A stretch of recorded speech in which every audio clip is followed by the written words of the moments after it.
I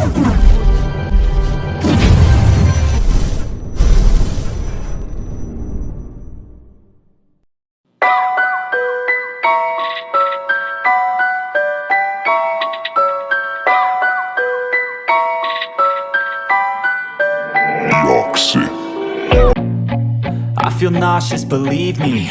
Never had a lot of shit come easy. Had to work hard, struggle just to be me. Had to rise up just so they could see me.